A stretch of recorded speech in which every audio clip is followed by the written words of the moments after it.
So, hello again. This is what we saw today, Electric Circuits 1. And books and books have been written about electromagnetism and probably just as many for electrical circuits. So this is a very, very basic. I want to go over here some of the notation that we defined today when talking about circuits. And these are the main elements that you need, the absolutely basic stuff that you need to know for understanding what a circuit looks like. So we use this notation to denote a battery.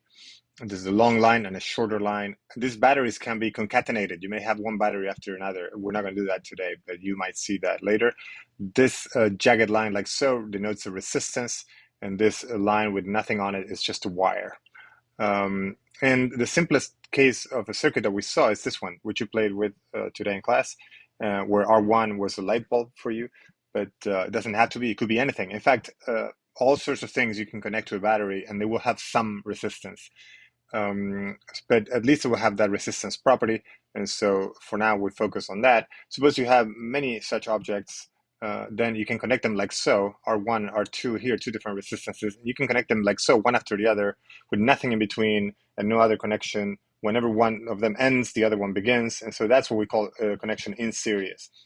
And these two resistances have an equivalent resistance. They can made to be look like this one if you want, if you add them together. When they're in series, you directly add them like that, and you get a total resistance, which is the resistance of the compound here, the composite object, R1 and R2 together. But you can also connect them in this way, which is, as I mentioned in class, the more perhaps challenging way to connect things that people struggle with a little bit. So this is what we call a connection in parallel. And so the circuit comes in like so, and then it splits into two, and then the current can go and will go through R1 and R2, and then we'll rejoin here and we'll close towards the battery again.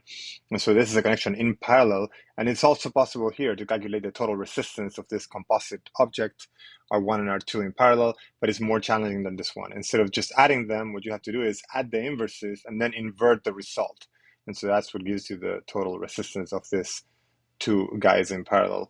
And so here's an example. Suppose that just with these two circuits, you set R1 equal to R2 equal to some number R. So these two are the same resistance, and these two are the same resistance, in other words. And so in that case, then the total for the series case is just 2R. You just add them. Whereas in the parallel case, as we saw in class, you have to add the inverses and then invert the result. And if you do that, you'll see that you get R over 2. So then what this tells you is that putting stuff in series will always increase the resistance, whereas putting stuff in parallel will always decrease the resistance. And so that's important because look at this. If somehow you take this circuit and you suddenly switch off this R2 and you remove it, then all the current will go through R1, and you're going to be in a case where the resistance is actually lower. I mean higher, because this is lower if you have the two of them, but it's higher if you remove one of them, you just leave R1. Yeah, so in that case, instead of R over 2, you would just have R. You'll be back to a situation like this. So again, adding resistances in parallel will lower your total resistance, whereas adding in series will increase your total resistance. And you can do more complicated things. And so here's an exercise for you. And you can ask, what is the equivalent resistance of this circuit? So how do we combine this? I want you to think about that, calculate the total resistance of this whole object, think about how to do that, and then you can ask me when we meet again next time, or you may have done exercises like this already. So figure out the final expression for this. What is the total resistance of this object? And that's it. That's all I have for you. I will see you for sure on Monday, and I'll try to get out the video for Monday before the class. So I will see you then.